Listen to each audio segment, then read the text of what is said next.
大家好，我是嘉哥。我们现在在光谷的德国风情街上面，看咱们面前的大飞机。这可不是一个模型啊，这是实实在在的一个飞机。这大一架飞机停在步行街上面，大家知道它到底是做什么用的吗 ？Airways 国际航线美食模拟飞行体验。现在咱们近距离的带大家看一下。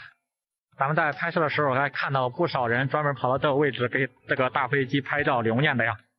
之前咱们在网上看到一个非常权威的数据，虽然说现在坐飞机越来越便宜了啊，很多飞机票比高铁还要便宜，但是在中国目前还是有9亿多的人还是没有坐过飞机的，所以说很多人对于飞机包括坐飞机还是非常的好奇的啊。咱面前这个大飞机应该是波音737中型客机，是在2015年、16年左右吧，武汉本地的一个土豪老板斥巨资从国外买回来啊，从印尼那边买回来的。因为是在国外嘛，所以说运回来特别的麻烦。当时要把整架的这个飞机拆成零件啊，大概拆了7、8次，在整个海上运输了5、6个月才到达武汉啊，真的是既费钱又费时又费力。这边的飞机的大翅膀、大引擎，这个引擎飞进去一个小鸟一下都卷没了。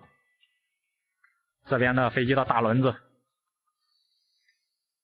这个大飞机应该是2016年正式的对外营业。原来这个位置并不是这架飞机啊，是专门为它腾出来的一个场地。这个位置原来是德国风情街上的一个会动的大恐龙，也是一个地标性的建筑物。但是现在这个大恐龙已经被搬到楼顶上去了啊。在当时的条件下，花3500万开一个飞机主题餐厅啊，当时一开业也是全城轰动。那个时候武汉这种类型的飞机类型的主题餐厅还是第一家啊，就算在全国其他城市也是非常少见的。因为要开这个飞机主题餐厅，第一是耗资巨大，第二是条件限制非常多啊。当时开业的时候还做了一个模拟飞行体验，看上面的大字，一个人好像是100-200块钱吧。这边他们的招聘广告还在这上面贴着呢。当时整个的招聘也吸引了非常多的人啊，工资开的特别的高，一个服务员1个月1万多块钱，远远超出同行的一个水准。但是他的要求也非常高啊，按照空姐、空少的标准来招服务员，航空乘务、高铁乘务还必须是相关专业的应届毕业生，女生要163，男生要175。机尾还有整个餐厅的名字“唯爱主题餐厅”。它整个的对外营业的时候，应该这边是它的登机的走廊，咱们从这个位置看一下能不能上去。从这个位置登机，还是做的非常具有体验感的一个连廊长廊。从这边坐电梯上去，这边它这个走廊的大门已经用大锁锁了起来啊，已经关门了，这应该是关了蛮久了，上面蛮脏了，大家看一下，原来的整个连廊走廊上飞机的都全部堵了起来。还没有上去体验过一次，这个飞机主题餐厅就关门了啊！整个开业也没有开多长时间呀，投的3500万的一个巨资，这个老板能回本吗？这还不亏得吐血呀！3500多万，如果在当时的条件下，在光谷这些位置，随便买个10几套房子，到现在早就赚得盆满钵满了。